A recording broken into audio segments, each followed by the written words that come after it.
수험생 여러분 안녕하십니까. 공단계에서 건축구조와 건축계획을 강의하고 있는 안남식이었습니다. 자, 우리 이번 시간은 2024년 3월 23일 날 시행된 국가직 9급 건축직 문제 중에 건축구조 문제풀이 해보도록 하겠습니다.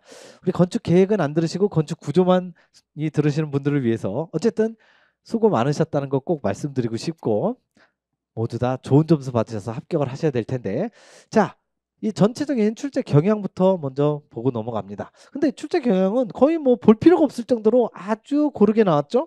거의 똑같이 나왔는데 기타 구조가 나오기 시작했습니다. 여태까지 한 5년 동안 한 번도 나오지 않았던 기타 구조가 접합유리, 이게 접합유리는요 정확하게 건축 기사 실기 기출 문제입니다.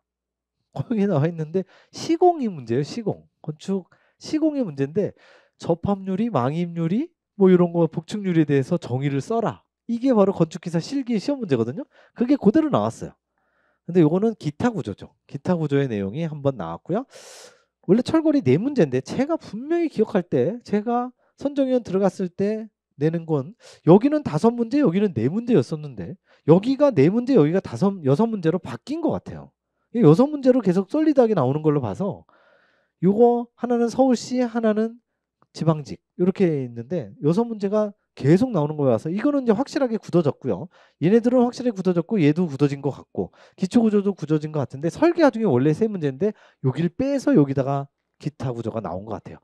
역학도 정확하게 4문제 나왔죠. 그래서 이게 기본적으로 나오는 문항수는 정해져 있다 생각을 하시면 될 것 같고요. 자, 그럼 문제를 차근차근 한번 풀어보도록 하죠. 역시 처음 들으시는 분들을 위해서 책형은 가책형이고요. 난이도, 여러분들이 생각하는 난이도에다가 기본서의 페이지 이렇게 적어놨습니다. 그래서 61페이지 보시면 그대로 나와 있는 구조역학에 주는 문제죠. 강구적 압축 부재의 하단부가 회전 고정. 자, 회전 고정, 이동 고정. 한마디로 회전과 이동이 둘 다 고정이다. 고정단이죠, 고정단. 고정단을 얘기하는 거고, 상단부는 회전이 자유로운데 이동은 되지 않아요. 이동 고정, 회전 자유. 회전단이죠, 회전단. 그래서 고정단, 회전단 0.7이죠. 이론 값을 물어봤으니까 그대로 0.7. 예를 들어서 양단 고정 0.5, 핀핀 1.0. 그리고 그 네 가지 정도가 뭐 캔틸레버 이렇게 네 가지가 아니라 이 1.2라는 거 이런 건 없고요. 요거 2.0 있는데 우리 공무원은 두 가지도 알고 계셔야 된다고 그랬죠? 고정단, 레일. 레일은 기찻길처럼 이렇게 여기 서로가 반대죠. 회전은 구속, 이동 자유 이렇게 된 거죠. 그래서 회전은 안 되지만 이동만 될 수 있는 거 고정단 그리고 고정 레일 하면 핀핀하고 똑같다고 그랬죠. 1.0. 그리고 회전단 레일, 회전 레일은 캔틸레버와 똑같은 2.0이고요. 거기까지 알아두시라고 말씀드렸고 난이도 하였습니다. 자, 두 번째 것도 이거 난이도 합니다. 기출에 그대로 나와 있는 거죠. 강구조 건축물 설계 시 사용하는 사용성 한계 상태.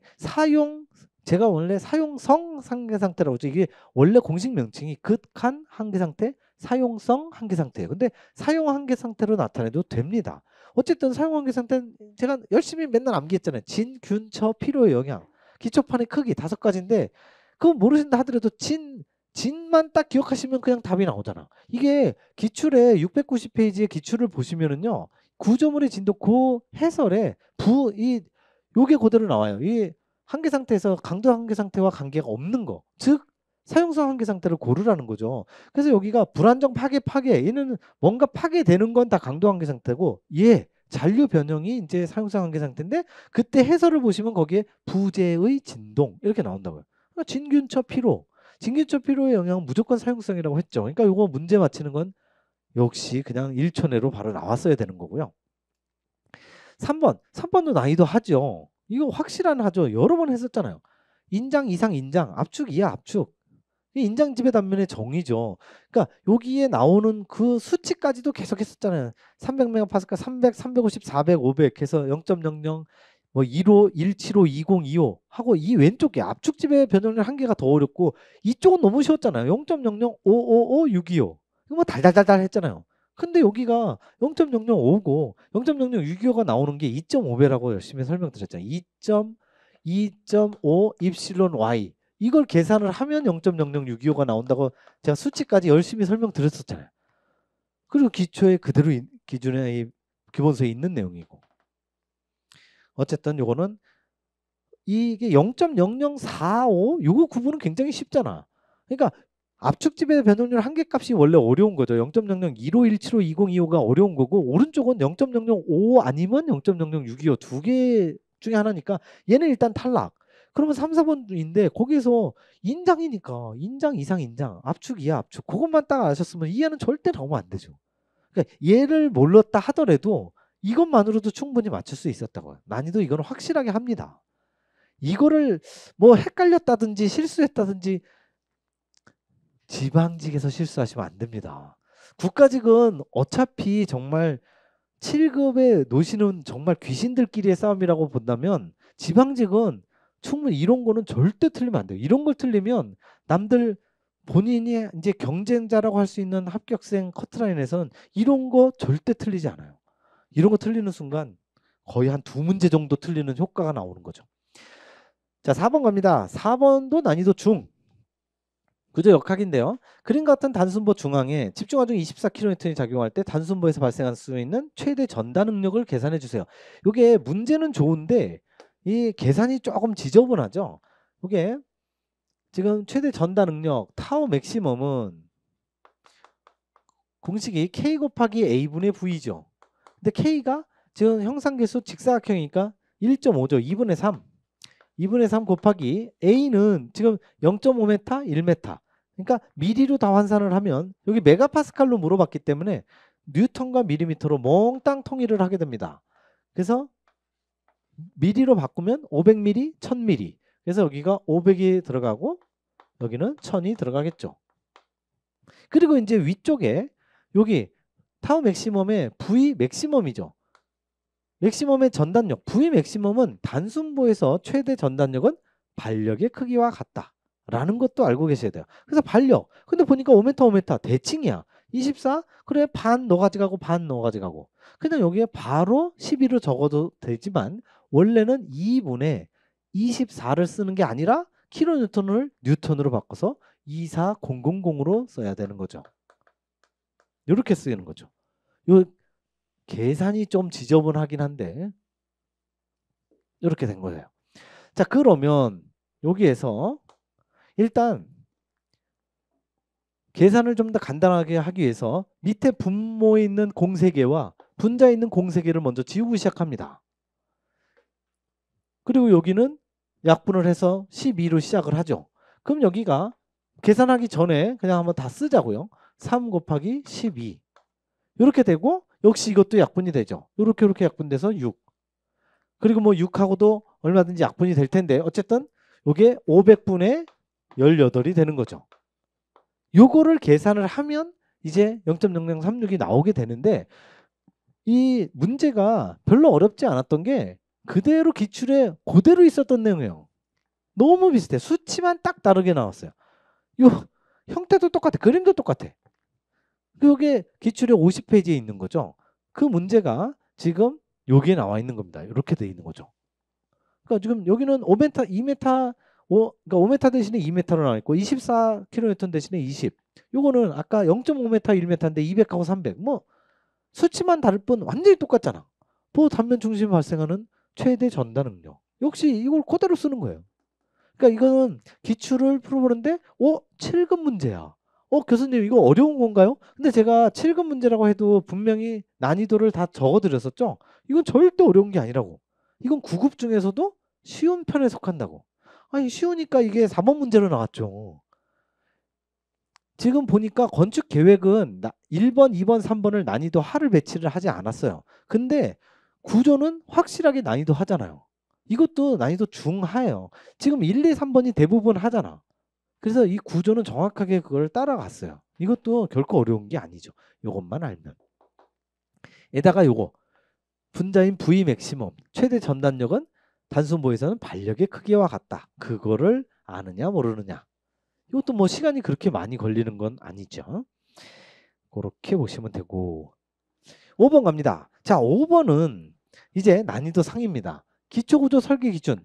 제가 한 일주일 전인가 10일 전에 여러분들한테 기초구조 개정사항을 올려드리면서 자료실에 있다고 말씀을 드렸죠.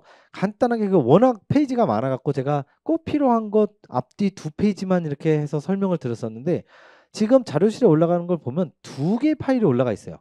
하나는 얕은 기초구조 기준, 하나가 이겁니다. 기초구조 설계 기준.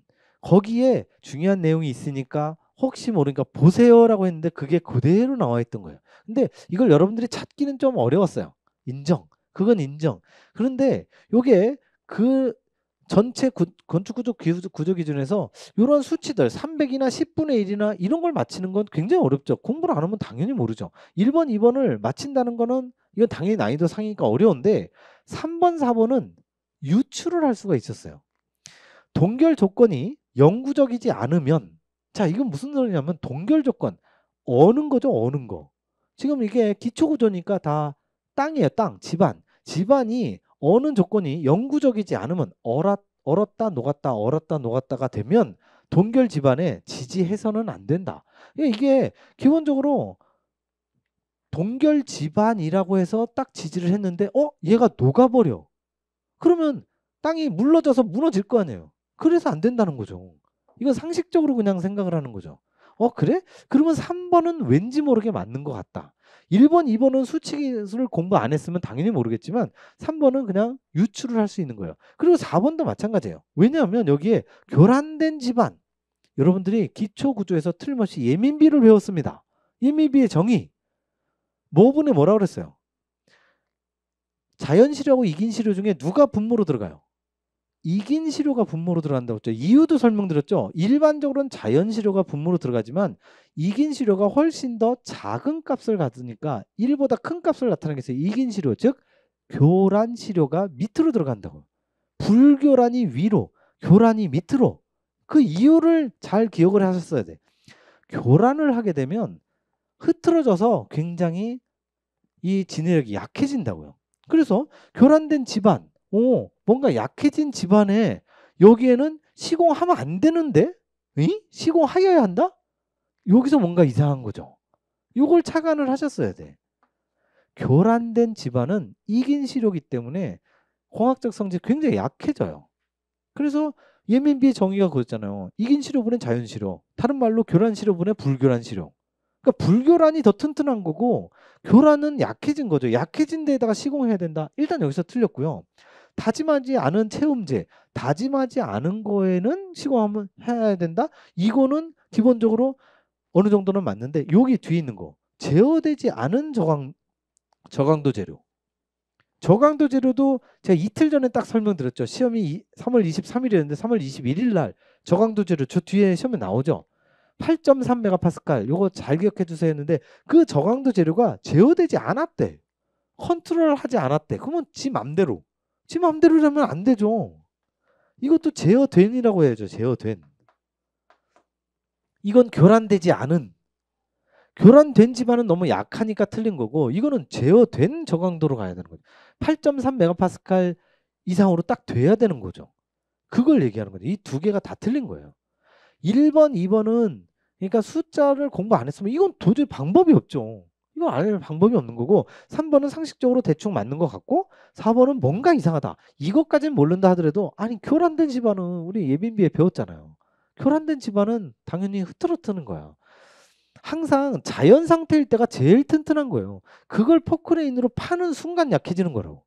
이 교란됐다는 건 판 상태를 얘기하는 거예요. 약해진 집안에 시공하라 하니까 틀린 거죠. 그래서 4번이 틀린 정답인 거예요. 이 수치가 다 맞는 거죠. 근데 이 네 개의 문구가 기초구조 설계 기준 제가 업로드되는 지금 자료실에 있는 그대로 나옵니다. 그게 제가 아마 PDF로 올려놨을 텐데 PDF에다가 찾기 눌러보세요. 찾기에서 요거 뭐 기초의 폭 딱 하면 쫙 찾아져. 아니 그냥 얕은 기초 하면 그대로 나와요. 전부 나와 있으니까 참고하시고 이거는 난이도 상. 자 다음 6번 문제로 갑니다. 이것도 역시 구조 역학이죠. 트러스의 부재력 구하는 문제. 요거는 난이도는 중이지만 그 문제를 굉장히 얕게 생각하신 분들은 이게 쉽지 않았어요. 왜냐하면 한 번도 이게 트러스 부재를 구하는 문제에서 수직 반력만 열심히 계산했지 수평 반력까지 있는 건 한 번도 문제가 없었어요. 그것까지 고려했었어야 돼요. 이게 수평 반력이 있으니까. 요게 고려를 했느냐 안 했느냐가 이제 여러분들이 꼼꼼하게 문제를 접근을 했느냐 그걸 물어보는 겁니다. 그림과 같은 트러스 구조물에서 부재 DF면 요거죠, 요거. 부재 DF의 부재력을 계산하시오. 인장력은 플러스 압축력은 마이너스로 하며 자중은 무시한다. 자, 요거는 절단법으로 하는 거죠. 절단법으로 요 밑에 있는 걸 구하니까 여기를 탁 자릅니다. 근데 항상 제가 부재를 구하거나 뭐 영부재를 구하거나 뭘 할 때 무조건 반력부터 그리고 시작했죠. 얘가 지금 현재 단순보예요. 회전단, 이동단. 그리고 얘는 수직 외력, 수평 외력이 있으니까 얘는 위로 갈 것이고 얘는 수평력이 오른쪽으로 가니까 이쪽에는 이동단이니까 수평 반력이 없죠. 얘만 있어. 얘가 오른쪽으로 가면 얘는 무조건 왼쪽으로 가야죠. 얘가 4니까 얘는 그냥 무조건 4. 바로 나오고 그림을 항상 그리고 시작해야 돼요. 그러면서 얘는 모르잖아. 지금 VA. 얘를 구해야죠. 제4는 구할 필요 없죠. 지금 가뜩이나 시간 없는데 무슨 시그마 H 꼴 제로 얘는 플러스 얘는 마이너스 이거 계산을 언제 하고 있어. 그냥 얘가 오른쪽 4면 얘는 왼쪽 4지 하고 끝나는 거죠. 대신에 얘는 모르죠. 왜냐하면 여기가 있으니까. 그래서 이건 항상 반대편 우리가 VA를 구하고자 하면 이 A 아래첨자인 A의 반대 시그마 M B 이퀄 제로로 계산을 하는 거죠. 이 A와 이 B는 항상 반대여야 됩니다.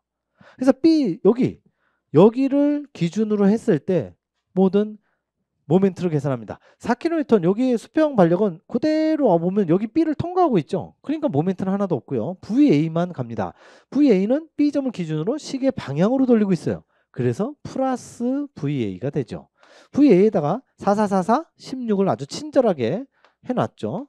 그리고 여기도 4kN 역시 시계 방향으로 돌리고 있는 게 보이시는지요? 그래서 플러스 4. 높이는요 33에 역시 친절하게 6m도 전체 다 해줬어요.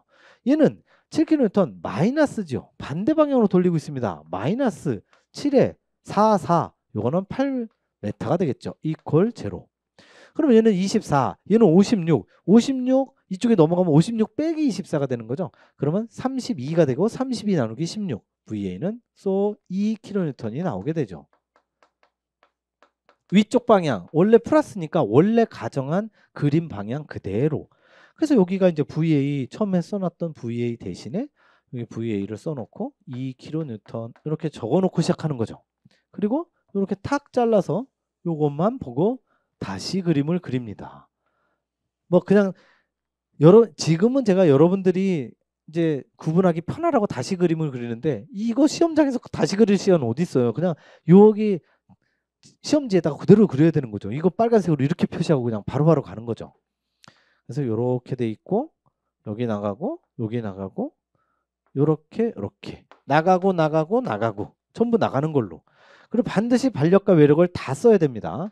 여기가 2kN, 여기가 4kN, 여기는 없고 됐죠.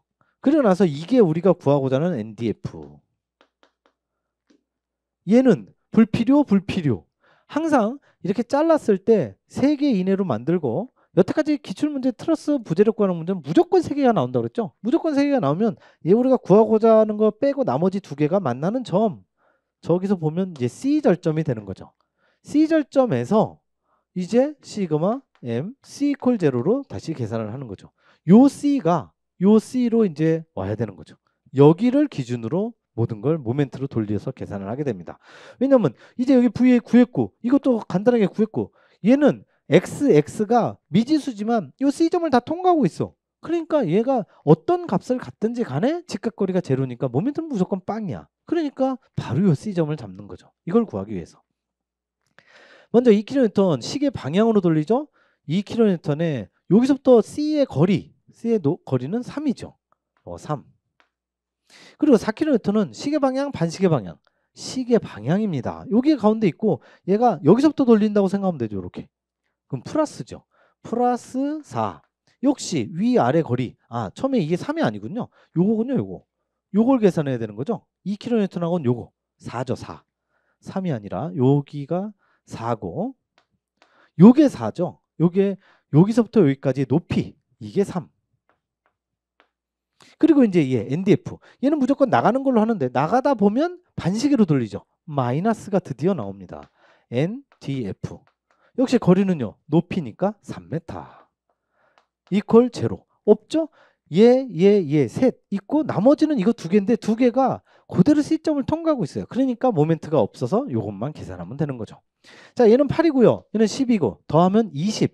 20이고 이쪽 마이너스가 넘어가면 이 3이 이쪽으로 넘어와서 결국에는 NDF는 플러스죠. 요거 플러스 여기도 플러스 3분의 20으로 지저분하게 나오죠. 그래서 지저분한 저 수치인 3분의 플러스 20. 플러스라는 소리는 인장이라는 거죠. 왜냐하면 처음에 이런 거 풀 때는 뭐 플러스가 인장이고 압축량이 마이너스고 이걸 따지는 게 아니라 무조건 인장으로 가정합니다. 그래서 플러스로 나오면 인장인 거고 마이너스로 나오면 압축인 거고 그렇게 보시면 되는 거죠. 됐죠? 이것도 여러 번 나왔었는데 기출로 많이 나왔지만 이렇게 수평 하중 수평 반력까지 계산하는 건 그 처음 나오는 문제예요. 그래서 아마 기출을 너무 얕게 공부하신 분들은 수직 반력만 호다닥 계산해서 모르겠어요. 이게 3분의 16이 그 기출 수직으로만 계산해서 그냥 답이 나올 수 있게 된 건지는 모르겠지만 계산을 해보진 않았어요. 자, 7번 문제로 갑니다. 요거는 난이도 하입니다. 왜냐하면 이게 결코 어려운 게 아닌 게요. 지금 보면 1번 요 기본 지붕 설화중 계수 요것도 0.7 기출로였었고요. 건축물의 중요도가 1등급일 때 중요도 계수는 1.1. 요것도 서울시 1차에서 그대로 나왔었죠. 1.2, 1.1, 1.0, 0.9 하면 좋은데 0.8이라고 했던 거. 중요도 계수 외에 적설하중하고 풍하중, 지진하중 다 했었죠. 어쨌든 요거는 어렵지 않고.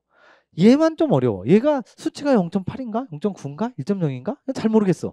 근데 4번이 너무 쉬워. 난방 이외에 동일한 조건이래요. 그럼 난방이 있느냐 없느냐? 그래서 지금 주어가 은이니까 주어가 비난방이래. 난방이라는 건 난방이 없는 거죠. 난방이 없으면 눈이 안 녹잖아. 그대로 있는데 난방 구조물은 눈이 녹아서 제로인데 여기는 값이 크고 여기는 빵이잖아. 그러면 큰 값은 적은 거보다 비해서 평지붕 적설하중이 감소한다고요? 당연히 크죠. 얘가 바뀌었을 때 이게 커지는 거고 감소가 되는 거고 이렇게 비난방이면 눈이 안 녹으니까 눈이 안 녹은 구조물이 당연히 적설이 많이 쌓였을 테니까 크고 얘는 작고 증가된다라고 해야죠. 증가된다. 또는 얘네 둘이 바뀌거나 난방 구조물이 비난방 구조물에 비해서 감소된다. 왜냐하면 난방을 하면 눈이 다 녹아버리잖아. 그래서 얘를 몰라도 탐내는 데는 전혀 지장이 없었어요. 그리고 이 비슷한 기출도 있었죠. 기출 나왔었어요. 그리고 요거는 0.8은 정확하게 맞는 내용입니다. 그리고 실제로 저 기본서의 143페이지 가보시면 비난방 구조물 요거는 쌓여서 1.2고 난방은 1.0으로 한다. 이렇게 돼 있어요. 수치까지 있는데 굳이 수치를 몰라도 그냥 상식적으로 풀 수 있는 거죠. 난방을 하면 따뜻해서 눈이 녹는다. 아니 그거는 뭐 그거를 열심히 공부할 필요는 없잖아. 한번 이해만 하고 넘어가는 거죠. 8번 갑니다. 8번은 난이도 중상입니다. 자, 요거는 난이도를 제가 상으로 표시를 하지 않았어요. 제가 우리 건축계획에서도 했었죠. 제가 항상 문제 풀어본다고. 요거 쫙 풀었는데 저는 가볍게 맞췄어요. 제가 그러면 2, 3, 4를 다 빠삭하게 암기하고 있느냐? 그럴 리가 제가 이걸 암기할 리가 없잖아요. 제가 수험생이 아닌데. 근데 어떻게 금방 맞췄느냐? 맞춘 요령이 있었죠. 자, 지금 여기서 이 문제에서 원하는 게 뭐냐면 테두리볼을 제외하고 슬래브 주변에 보가 없는 2방향 슬래브의 최소 두께죠. 1방향이 아닌 2방향이 나온 거예요. 난이도 극상으로 나온 거예요. 원래는.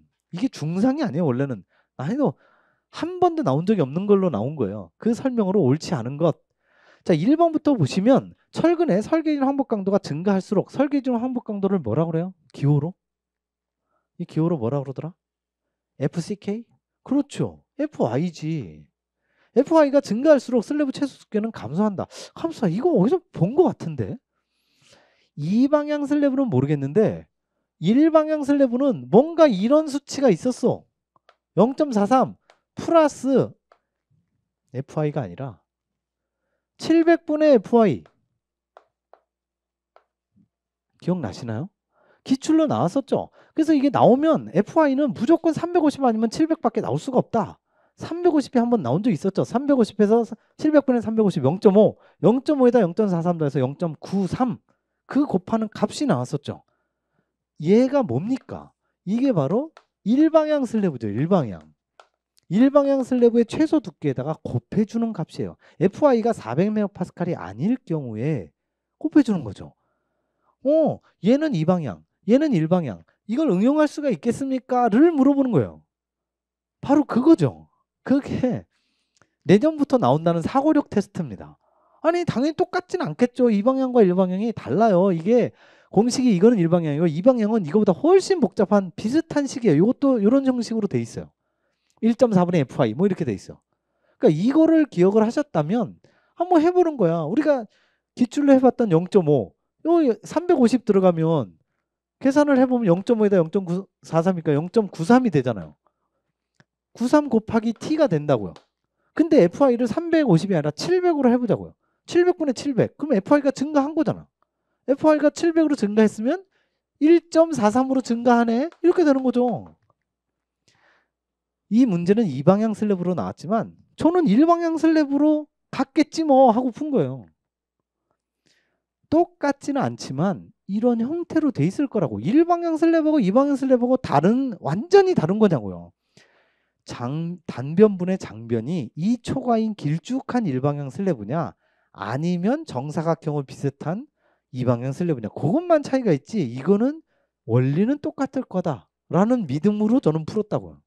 그래서 일본이 당당하게 썼다고요. 2, 3, 4는 뭔지도 몰라. 당연히 기억을 못하죠. 제가 수험생이 아닌데 이걸 언제 외우고 있어. 7급 수험생만 암기하라고 했었잖아요. 뭐 암기하는 요령이 그렇게 어려운 건 아니지만 요령도 설명을 드렸지만 이걸 몰랐다 하더라도 얘가 이거는 일방향 슬래브, 이방향 슬래브가 아니에요. 이방향 슬래브 공식이 여기 쫙 있는데 몰라도 돼요. 이게 어떤 식으로 돼 있냐면 분자는 이렇게 돼 있어요. ln 곱하기 800 플러스 1.4분의 FI 하고 여기 뭐가 또 엄청 복잡해요. 모르셔도 돼. 이거는 안 쓰셔도 되고 그냥 이런 게 있는가 보다. 나는 절대 하면 안 되겠구나 라고 생각하시면 돼요. 0.2 요런 식이에요. 이거를 9급 준비생이 이거를 갖다가 이방향 슬래브를 완벽하게 공부를 해서 이 문제를 풀었겠냐고요. 그러니까 이것도 비슷하게 분자에 1.4분의 FI가 있기 때문에 이런 형태하고 비슷하다 이거죠. 그래서 이게 최소 두께가 증가한다요. 그리고 2, 3, 4는 이건 정확하게 맞겠죠. 그래서 이런 거는 설령 국가직 9급에 나왔다 하더라도 2, 3, 4번은 공부하는 게 아닙니다. 1번은 공부를 해야죠. 이거는 이거는 그렇구나. FI가 뭔가 곱해지는 게 FI 값이 커지면 튼튼해서 최소 두께를 줄여도 될 것 같지만 오히려 더 커야 되는구나. 이거를 반드시 알아두셔야 됩니다. 그게 중요한 거죠. 됐죠? 넘어갑니다. 자, 9번 문제. 이거는 깔끔한 난이도 상. 뭐 책에도 없고 건축 시공 문제죠. 완전히. 비강화 유리, 배강도 유리, 강화 유리를 이용해서 2장 이상 이 문제의 핵심 접합 유리의 핵심이 2장 이상의 유리를 붙이는데 뭔가 PVC 포일이나 아크릴 등의 레진이라는 게 끈적끈적한 플라스틱 용액이에요. 플라스틱이 아니라 끈적끈적한 일종의 점착력 있는 용액을 얘기해요. 그걸로 삽입해서 유리를 접합한 거. 이게 바로 접합 유리의 특징이고요. 정이고 복층 유리는 요 세 개는요. 2, 3, 4 복층, 망입, 접합이 다 똑같아요. 다 2장 이상을 붙이는 거야. 붙이는데 요거는 레진, 요거는 공기층, 요거는 철망. 얘네들이 들어간 게 틀려요. 여긴 공기층, 여긴 철망, 요건 레진. 또는 찐덕찐덕한 PVC 포일. 그리고 로이유리는 제가 설명드렸었죠. 로 이미시비티 해갖고 저방사용 유리라고. 요거는 시험에 나올 수 있다고 설명드렸었잖아요. 가시광선 차단율이 굉장히 가시광선 투과율이 굉장히 높고 여러 가지 말씀드렸던 거 어쨌든 요거는 복합 유리가 아니에요. 두 개 짬뽕하는 게 아니고 얘네들은 다 짬뽕이죠. 근데 이거는 명백한 기타 구조입니다. 자, 10번 갑니다. 이거 난이도 중이긴 하지만 제 수업을 이거 제가 3월 21일 날 혹시 잘 안 믿어지시면 3월 22일 날 핵집방 그 수업 한번 보세요. 제가 요거 설명드렸잖아. 그때 제가 이걸 왜 설명드렸는지 이유도 설명드릴게요. 기초구조를 했는데 제 수업이 항상 50분 텀이잖아요. 근데 기초구조 쭉 보니까 30분에 끝나. 그리고 20분 동안 뭐 할 게 없을까? 해갖고 그걸 한 거죠. 그쵸, 기준상. 그때 제가 이거 설명드렸잖아요. 이 저강도 재료. 요게 8.3 메가파스칼은 어디서 많이 본 거 아니냐 해갖고 제가 이 루트 FCK가 전부 요거하고 똑같다고 말씀드렸죠. 얘가 반드시 8.3 메가파스칼 이상이어야 된다. 원래는 FCK가 70 메가파스칼 이상이지만 루트 씌우면 8.3이다. 그래서 요거나 요거나 같은 거다. 를 아마 잘 기억을 하신 분이라면 야 요거 쉽네 라고 생각을 하셨을 거라고. 그러니까 수업을 그렇게 쫙 잘 들으면 맞출 수 있다. 그리고 마이크로 파일도 이것도 서울시에서 안 나왔는데 제가 나올 수 있습니다 해서 개정사항 거기다 넣어드린 거죠. 그대로 거기 있어요. 이것도 있고 이것도 있고 이것도 있고 이것도 있고 다 거기에 나온 거죠. 그러니까 이 기초구조 설계 기준인데 이게 지금 증거가 남아 있어요. 자료실에도 그대로 올라가 있고 아니 촬영본이 남아 있잖아. 정확하게 3월 22일 날 했다니까요. 8.3. 어쨌든 요 저강도 재료가 이렇게 되는 거 보시면 되고 그때 했던 게 뭐 기초 피오도 있고 이거 비슷하게 제가 계속 말한 게 마이크로 파일이나 요게 숫자가 나왔으면 기초 피오도 나온다고요. 길이가 폭의 3배 이하, 높이가 폭의 4배 미만. 그거 다 개정사항에 있습니다. 그것도 지방직 대비하시는 분이라면 무조건 하셔야 돼요. 자, 그래서 3번이 틀린 거고요. 이거는 가볍고 11번. 이거는 11번은 난이도 하로 나와야 되는데 난이도 상이 나와 버렸어. 이거는 한 번도 나온 적이 없죠. 교재도 없고. 목구조에서 바닥에 사용하는 하중을 지지하며 평평한 바닥면을 이루기 위하여 설치하는 바닥 덮개를 지지하는 골조. 이게 바닥 장선이거나 아니면 바닥 도리 또는 토대가 있긴 했는데 토대는 시험에 나왔었죠. 기둥과 기초 사이에 들어가는 수평재. 마루하고 별로 상관이 없어요. 얘는 좀 따르고 마루대가 어디 있는 거냐면 우리 건축 계획에서 석가래 있고 부연이 있잖아요. 석가래 바로 가운데 있는 거. 얘가 마루대예요. 얘가. 앞뒤로 있는 거. 그 마루대 위에 석가래가 이렇게 올라가요. 그 석가래를 받쳐주는 지붕 바로 밑에 있는 수평 부재. 얘가 마루대예요. 그러니까 마루하고 전혀 상관이 없어. 지붕하고 상관이 있는 거예요. 그러니까 토대는 기둥, 기초 사이에 있는 거, 마루대는 지붕 바로 밑에서 석가래를 받쳐주는 거. 그러니까 결국에는 바닥 장선 아니면 바닥 도리 둘 중에 하나인데 장선이 답이죠. 요거는 이 대부분 교재에 없었던 거라 요런 거는 틀려도 상관이 없습니다. 이런 건 누구나 다 똑같이 비슷하게 변별력이 굉장히 낮은 거죠. 자, 12번. 이건 난이도 중이라고는 했지만 제가 여러 번 설명드렸고 난이도 하죠 이거. 보에서 10년 동안 제가 공무원에서는 기사에서는요 그 사이가 주어진다고 그랬죠. 시간 경과에서 주어지는데 공무원 안 주어진다고 그랬죠. 무조건 5년 이상이면 2.0. 그래서 5년 이상 뭐 6개월 있고 3개월 있고 1개월 있고 1.4, 1.1, 1.0 꼭 암기하라고 말씀드렸는데 아니 5년도 아니라 10년을 나왔으니까 무조건 2.0이죠. 1이 나올 리가 없지. 1이 제일 작은 건데 1개월이. 1.0이 제일 작고 그다음에 1.2, 1.4, 2.0인데 1이 나올 리가 없죠. 무조건 2로 가야죠. 그리고 압축 철근비가 있고 인장 철근비. 이건 너무 쉽잖아요. 여러 번 나왔었죠. 어떻게 시험에 나왔냐면 이것도 당연히 나왔지만 처진 계수가 1 플러스 50 로프라임. 제가 이거를 뭐 엄청나게 많이 썼을 거예요. 이게 지렁이 같다고 해갖고 많이 썼었잖아요. 그러니까 요것만 로프라임만 기억하셔도 되고 또 기출로 뭐가 나왔었냐면 로프라임, 복철근보, 압축철근을 왜 배관하냐. 장기 처짐을 줄이기 위해서. 장기 처짐을 줄이는 이유가 이유까지 다 설명했죠. 장기 처짐에 구하는 공식이 이 처짐 계수 람다에다가 단기 처짐을 곱하는 거라고 그랬잖아요. 그러니까 이 처짐 계수를 어떻게든지 줄여야 돼. 처짐 계수를 줄여야 되려면 얘를 줄이려면 분모를 키우면 되는 거죠. 그래서 로 프라임 이 복철근보 압축철근을 더 많이 배근을 하면 분모가 더 늘어나니까 얘가 줄어든다. 그래서 요 지금 주어진 압축철근비 0.00096을 써야 되는 거죠. 66 쓰면 안 되죠. 그러니까 밑에 걸로 가면서 2. 이거는 난이도 중이라고 보면 안 되죠. 이거 하지 하. 저는 보는 순간 야 이거는 너무 쉽게 내신 거 아니야? 근데 쉬운 것까지는 아니죠. 왜냐하면 1이냐 2냐 그 사이를 또 암기했었어야 되니까. 제가 말하는 건 쉬워요. 그러니까 암기하세요 하고 말하는 건 쉬운데 2.0, 1.4, 1.2, 1.0을 정확하게 암기를 했느냐. 그거가 이제 관건인 거죠. 요거는 제가 여러 번 썼기 때문에 아마 어느 정도 숙지가 됐었을 텐데 그 사이 값이 설마 그걸 암기해서 진짜 풀었어야 될 줄이야. 자, 13번. 이것도 난이도 상입니다. 이것도 건축 구조 기준에 정확하게 나와 있는 내용인데 교재에 없었어요.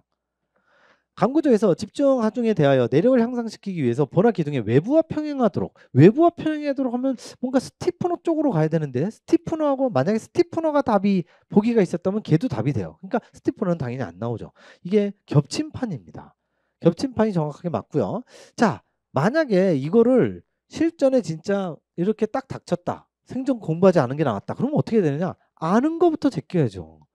띠판은 띠판의 간격, 제가 그림도 열심히 그려드렸었어요. 조립 인장제, 조립 압축제 할 때 여기가 뭐 요렇게 돼 있고 요렇게 H형광이 돼 있을 때 얘가 띠판이잖아요. 얘가. 그래서 이 벨트처럼 돼 있는 요게 띠판이라고 설명드렸잖아요. 그러니까 띠판이 무슨 외부를 보관한다는 건 말이 안 되는 거죠.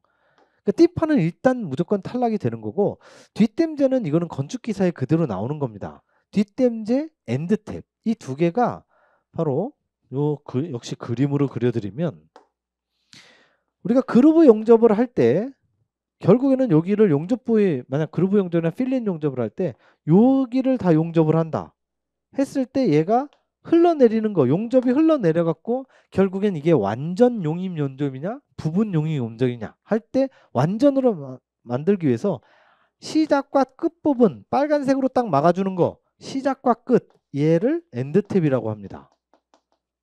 요거는 아마 제가 그림은 그렸었고 그 밑에 부분에 이렇게 되는 거 이거를 뒷댐제라고 얘기를 해요. 그러니까 이거는 기사의 실기에 그대로 나오는 내용이거든요. 그러니까 뒷댐제는 엔드탭하고 역할은 똑같아요. 용접 결함 방지, 용접이 흘러내리는 걸 방지하기 위한데 밑에서 받쳐주는 거 뒷댐제, 옆에서 막아주는 거 엔드탭. 그래서 뒷댐제도 아니구나. 얘도 탈락, 얘도 탈락. 그래서 이 둘 중에 하나를 고르는 문제였죠. 근데 아무래도 겹침판이고 끼움제는 뭔가 두께를 줄이기 위해서 하는 거. 그렇기 때문에 2번이 고른 여기서 2번하고 4번을 근데 구분하는 건 조금 어려운 내용이었습니다. 끼움제의 정의가 부재의 두께를 조절하기 위해 사용되는 판재. 그것도 구조 기준에 그대로 나오죠. 어쨌든 2번이 정답. 이것도 역시 어려운 문제였기 때문에 이거는 대부분의 교재에 하나도 없었습니다. 없었기 때문에 이런 거는 역시 틀려도 괜찮습니다. 이거는 변별력이 굉장히 낮은 문제예요. 14번. 이건 난이도 중이죠. 중이라고는 하지만 그냥 난이도 하에 가까운 거죠. 이게 왜 그러냐면 제가 수업 시간에도 많이 OX 문제로도 많이 냈었고 실제 제 실전 모의고사 작년에 아마 제 실전 모의고사 보기하고 비슷할 거예요. 이거. 그대로 나와 있습니다. 철근 콘크리트 휨 부재 설계에 대한 설명으로 옳지 않은 것.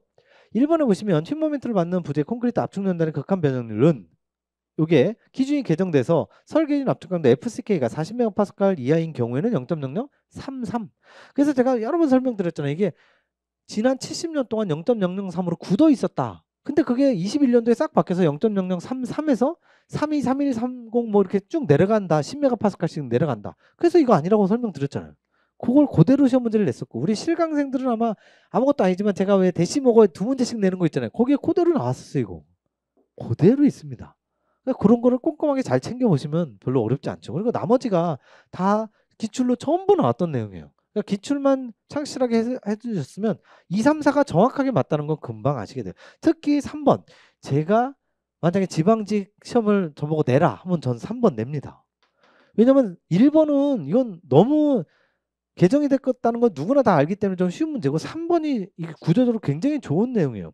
철근의 변형률이 FI에 대응하는 변형률보다 큰 경우 제가 여러 번 설명드렸죠. 작으면 어떻게 돼요? 이게 변형률이기 때문에 요거를 역학으로 전부 설명드렸었죠. 탄성계수는 입실론분의 시그마. 여기에서 지금 이 주어가 3번의 주어가 변형률이잖아요. 변형률을 구하고 싶어. 그러면 탄성계수 서로 바꾸면 되죠. 이렇게 시그마. 또는 여기서 응력은 뭐 탄성계수 곱하기 입실론 이렇게 계산하면 되는 거죠. 근데 여기에서 FI에 대한 변형률보다 큰 경우에 철근의 응력 응력을 물어보는 거니까 요거죠, 요거. 만약에 이거보다 구조 기준 바로 윗줄은 뭐냐면 변형보다 작으면, 즉 FI에 대응하는 변형률이라는 건 바로 항복 변형률이에요. 항복 변형률에 더 작다는 건 아직 항복이 일어나지 않은 거예요. 이거를 기호로 나타내면 철근의 변형률 입실론 S가 입실론 Y보다 더 작으면, 이 문제가 아니에요. 큰 게 아니라 작으면, 작게 되면 아직 항복이 일어나지 않았으니까 그때 철근의 응력은 탄성계수하고 변형률하고 곱으로 표현한다. 이게 바로 윗줄에 있어요. 그런데 그때 변형률보다 크게 되면, 즉 이거는 입실론 S가 입실론 Y보다 크게 돼버린 거예요. 항복이 일어났어. 항복이 일어나면 그때는 이 식을 그대로 쓰지 않는다고요. 그때 조식을 그대로 쓰면서 철근의 응력은 철근의 탄성계수와 철근의 변형률에 곱으로 산정한다 하면 틀립니다. 반드시 철근의 응력은 변형률에 관계없이 FI로 할 것이라고 딱 나와 있다고요. 그러니까 얘가 오히려 더 정확하게 틀릴 것 같은 맞는 복이에요. 잘 알아두시기 바랍니다. 그러니까 이거는 맞는 복에서 중요하지만 어떻게 틀리게 내느냐, 그것도 잘 기억하고 계셔야 돼. 1번보다 3번이 훨씬 더 좋은 문제예요. 22년, 그러니까 지방직 9급에 충분히 나올 수 있습니다. 2번, 4번 아무것도 아닙니다. 이거는 그냥 여태까지 나온 거하고 비슷하게 그냥 할 수 있는데 3번이 굉장히 나올 가능성이 높다라는 거 꼭 기억해 두시기 바랍니다. 15번 갑니다. 난이도 역시 중이죠. 조적 구조. 조적식 구조에서 사용하는 모르타르 그라우트의 기준 설명으로 옳지 않은 것. 1번도 기출 나왔죠. 2번도 1.3배 이상. 그래서 항상 그라우트가 조적 개체보다 본드가 더 강해야 된다고 그랬죠. 정확하게 1.3배 맞고요. 그리고 4번도 나왔었어요. 동결, 방지액, 뭐 염화물, 뭐 기타 등등 하나도 사용할 수 없다. 그러니까 기출만 봐도 1, 2, 4번 반드시 나오고 3번은 기출이 나온 적은 없지만 난 잘 모르겠어. 1, 2, 4는 무조건 맞았으니까 3번이 무조건 틀렸어. 근데 왜 틀렸는지를 보시면 이것도 역시 그냥 구조가 아니라 건축 구조 문제가 아니라 국어 문제로 논리로 푸는 거예요. 실험에 의해서 규준의 요구 조건이 합당한 결과가 나타나지 않았어. 합당한 결과가 나타나지가 않았대요. 합당한 결과가 나타나지 않았다는 건 좋은 거예요, 나쁜 거예요? 그걸 아느냐를 물어보는 거예요. 아니 합당한 결과가 나타나지 않았다는데 그럼 좋을 리가 없잖아요. 나쁜 거야. 나쁜 거면 일체 아무것도 하면 안 돼. 모르타르나 그라우트의 공기영양제를 사용한다? 그러면 아니 이 결과가 나오지 않았는데 어떻게 보장을 해? 공기영양제 사용 금지죠. 반대로 합당한 결과가 나타나면 그때는 사용할 수 있는 거죠. 이건 그냥 구조 기준을 공부하는 게 아니라 국어 문제예요, 국어 문제. 설령 이걸 몰랐다 하더라도 1, 2, 4가 확실하게 기출에 그대로 나와 있는 내용이니까 아주 마일드하게 낸 거죠. 이거는 난이도 중이라고는 하지만 난이도 하에 가까운 중이죠.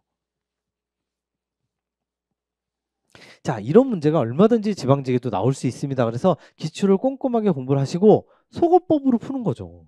1, 2, 4가 확실해. 그러면 3번이죠 뭐.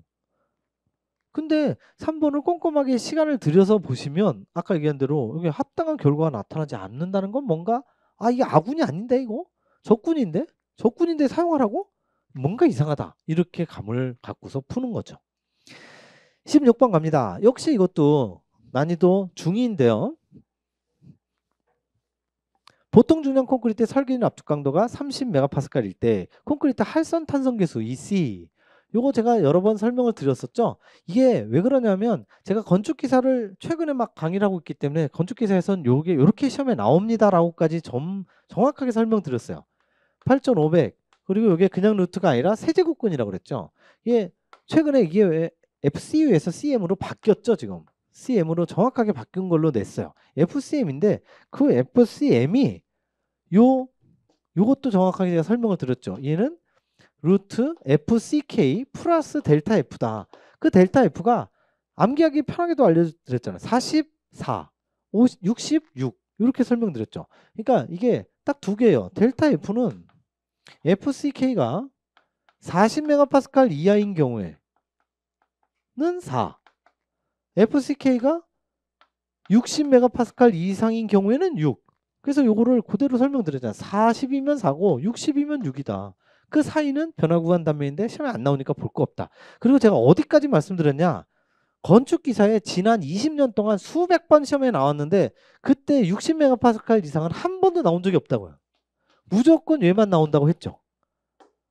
여태까지 모든 수백 문제의 FCK가 40을 넘어간 적이 없었다. 그러니까 무조건 4만 기억하고 있어라. 딱 나왔잖아요.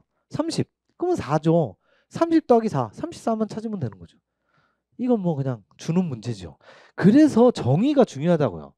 기본적인 정의. 이거를 정확하게 알고 있느냐를 물어보는 거죠. 요거의 정의. 요거의 정의. 항상 기본기가 중요합니다. 기본기. 기본기를 제가 설명을 할 때 물론 이게 공문에 많이 나오진 않았어요. 근데 기사에는 많이 나왔다고요. 그래서 기사에서 많이 나왔다고 계속 설명을 드리잖아. 충분히 나올 수 있다고. 그러니까 이거 말고도 공문에 한 번도 안 나왔는데 제가 건축계획도 그렇고 건축구조도 그렇고 기사에 많이 나오니까 이것도 나올 수 있습니다. 꼭 챙겨보세요.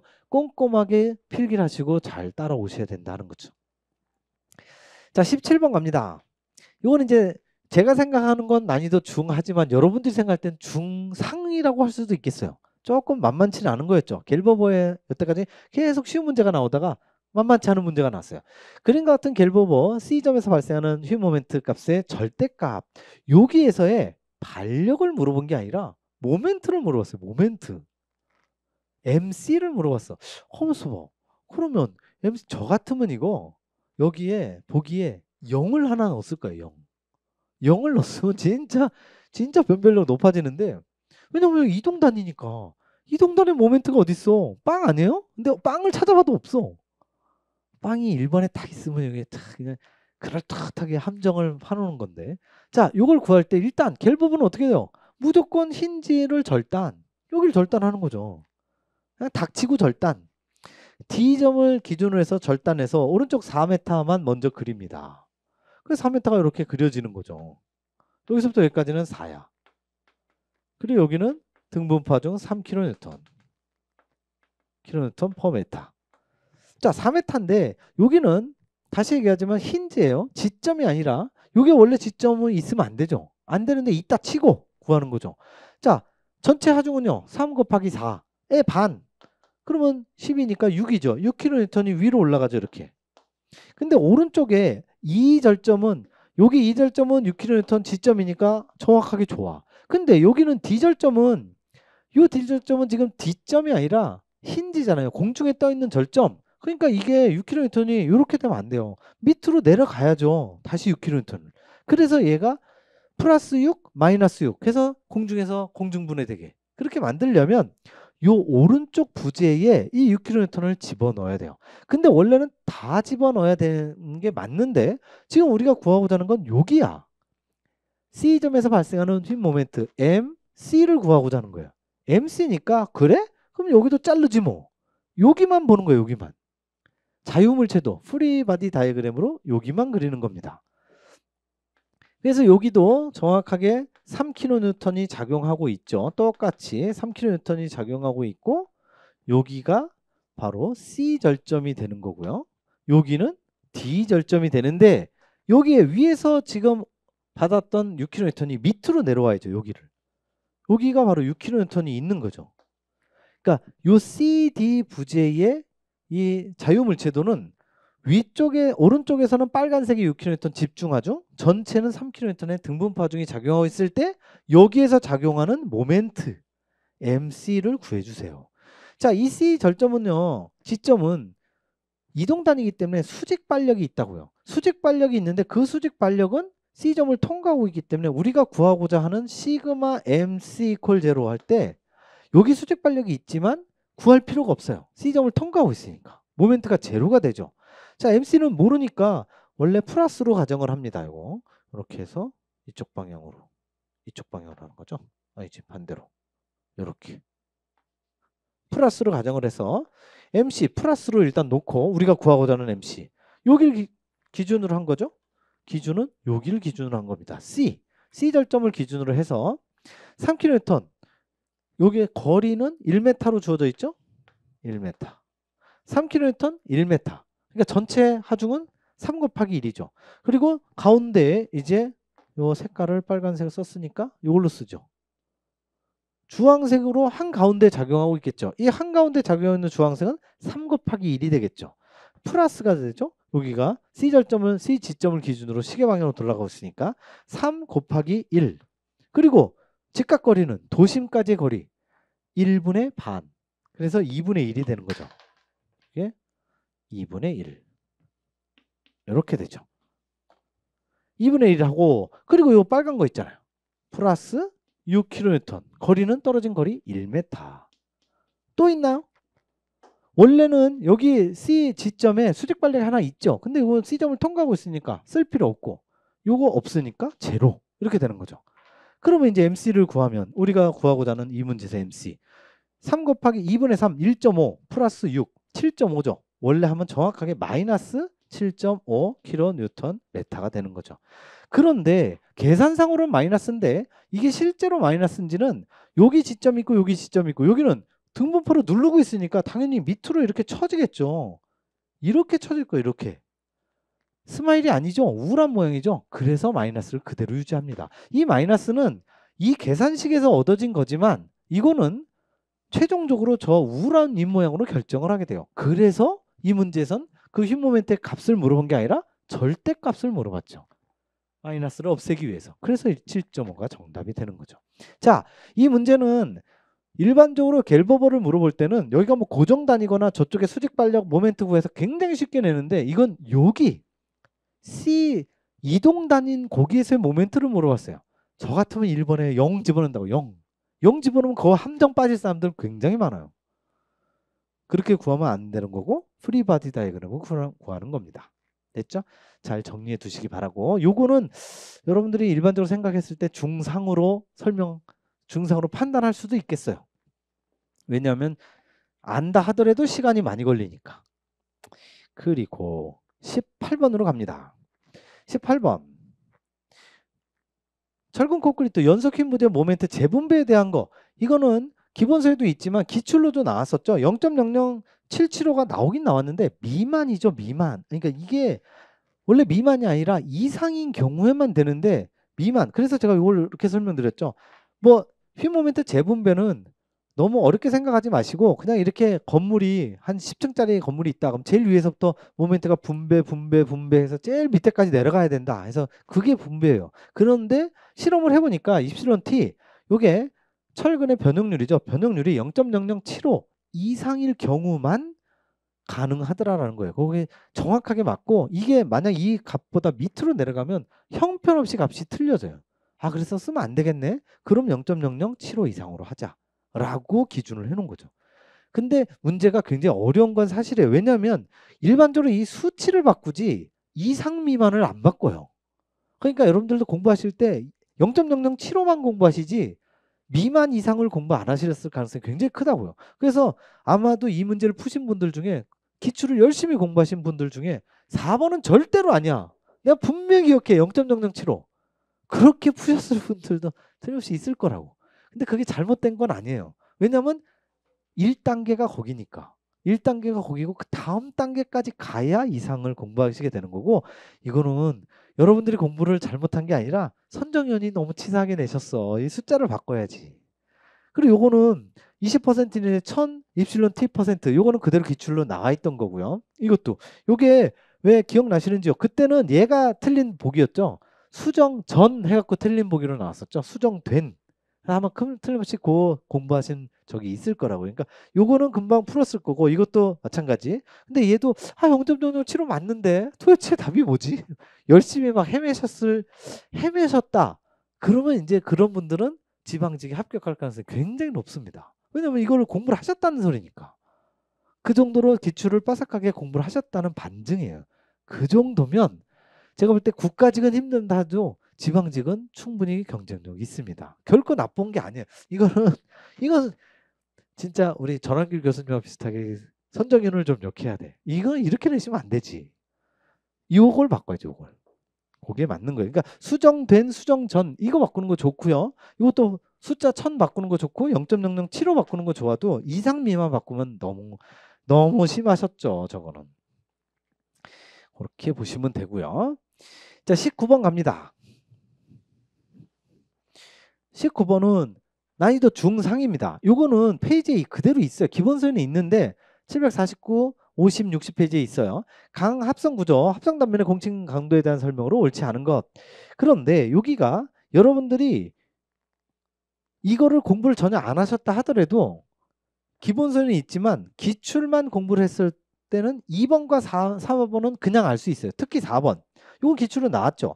매입형 합성 부재는 국부작으로 거래할 필요가 없다. 매입형은 안에 묻혀 있으니까 바깥에 누가 있느냐가 중요하다고 그랬죠. 바깥에 철골이 있는 충전형 같은 경우는 각형 강관 또는 원형 강관 안에 콘크리트가 있으니까 바깥에 누가 있어? 철골이 있네. 또는 국부작을 위험해. 해서 얘는 고려해야 되지만 매입형은 안쪽에 있으니까 바깥에는 콘크리트밖에 없으니까 할 필요 없죠. 그래서 얘는 확실하게 제꼈고 2번도 합성단면의 공칭 강도를 결정할 때 콘크리트의 인장 강도는 무시한다. 콘크리트의 인장 강도 뭔가 저기 앞에서 뭐 철근 콘크리트에서도 뭐 있었는데 휭 강도 계산 시에 콘크리트 인장 강도는 무시한다. 그래서 뭐 처진 계산 시는 무시하지 않지만 휭 강도는 무시. 뭐 이게 머릿속에 많이 들어가 있다면 아이 그러면 합성 단면도 무시하겠지 뭐. 그냥 가는 거죠. 아까 제가 1방향 슬래브 두께하고 2방향 슬래브 그렇게 푸는 것처럼 같은 개념이죠. 왜냐하면 합성 단면이라는 건 철골하고 콘크리트를 짬뽕시킨 거예요. 그러니까 콘크리트가 들어가죠. 근데 그 콘크리트가 인장 강도는 압축 강도에 비해서 10분의 1로 굉장히 약하니까 자주 무시한다고 했잖아요. 얘도 무시하겠지 뭐. 그냥 그렇게 푸셔도 된다고. 그래서 2번, 4번은 그냥 넘어가는데 요거 3번이 있는 내용은 기본서에 그대로 있고요. 이것도 그대로 있는 내용이에요. 그런데 요것도 마찬가지예요. 여기 0.8 곱하기 FCK의 응력에 도달한다. 여러분들이 RC를 열심히 공부를 하셨다면 등가 응력 블록의 깊이 구하는 공식, A 구하는 공식 어떻게 돼요? 요 앞에 FCK 앞에 뭔가 항상 곱해져. 그 곱하는 값은 0.8이 아니에요. 0.85지 0.85. 왜냐면 항상 FCK에다가 85%를 기준으로 하는 게 등가 응력 블록으로 가는 거죠. 그래서 이 식을 만약에 기억을 하셨다면 뭔가 좀 이상해. 0.8 FCK는 많이 못 봤는데 0.85 FCK는 봤어. 그렇게 해서 푸셔도 됩니다. 이게 실제로 정답이 0.85 FCK예요. 그리고 이것도 아까 했던 거 이것도 그대로 맞고 이것도 그대로 선형적으로 분포한다고 가정하는 것도 맞고 이거 페이지를 찾아가 보시면 그대로 있는 내용이에요. 그래서 이거는 난이도 상이라고 볼 수는 없습니다. 그렇다고 난이도 중까지는 아닌 것 같고 그래서 난이도 중상으로 표현했는데 0.85 FCK와 요거 2번 4번은 여러분들 기출로 충분히 걸러낼 수 있어서 냉정하게 보면 이 문제는 이지선다의 문제예요. 이지선다의 문제에 얘를 알고 있느냐 이걸 알면은 좀 쉽게 풀 수 있었던 그런 내용이 될 수도 있는. 자 마지막 20번 문제 갑니다. 설계하 중에 용어에 대한 설명으로 옳지 않은 것. 이거는요. 기출에 그대로 나와요. 기출 209페이지에 보시면 그때는 와류 진동이 아니죠. 시시각각 변하는 바람의 난류. 이게 그대로 있어. 뭐가 있냐면 여기 나오죠. 이게 바로 기출에 있는 내용이에요. 그때는 와류 진동이 아니라 와류 방출로 나왔죠. 그때 똑같이 시시각각 변하는 바람의 난류 성분. 이게 오류로 잘못돼서 나온 거죠. 이게 버패팅이에요. 버패팅에 대한 설명이죠. 그래서 얘가 정답이 1번이었었어요. 그때도. 이게 버패팅에 대한 설명이고 와류 방출은 다른 겁니다. 라고 설명했는 건데 이거 똑같이 나왔잖아요. 똑같이 오답도 똑같이 나온 거야. 물론 하나는 와류 방출, 하나는 와류 진동. 이게 진동하고 방출이 중요한 게 아니라 와류가 중요한 거죠. 와류. 버패팅이 나와야 되는데 버패팅이 아니라 다른 게 나왔으니까.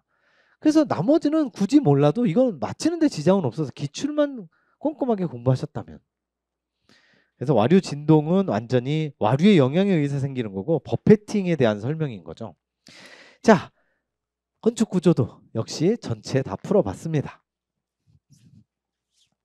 정리를 한번 해보도록 하죠. 이번에 서울시 1차 시험 건축 구조가 엄청나게 쉬웠죠. 역대급으로 쉬웠습니다. 그래서 이 괄호 안에 있는 게 서울시 1차예요.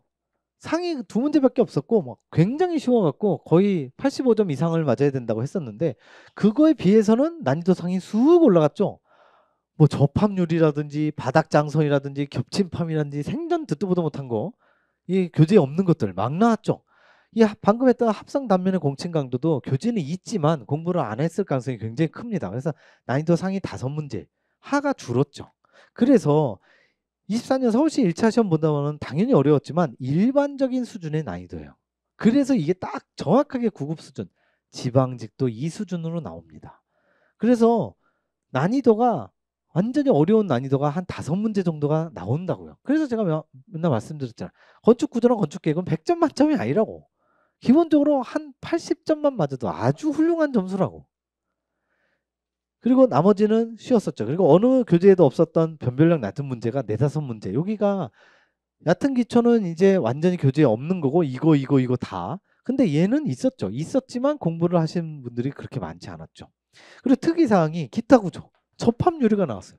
접합유리는 내진이 들어가고 그 안에 복층유리는 공기층이 들어가고 망임유리는 철망이 들어가고 요거를 알고 있느냐. 아 근데 그 건축 시공 문제지. 이거 구조에 내시면 곤란하죠.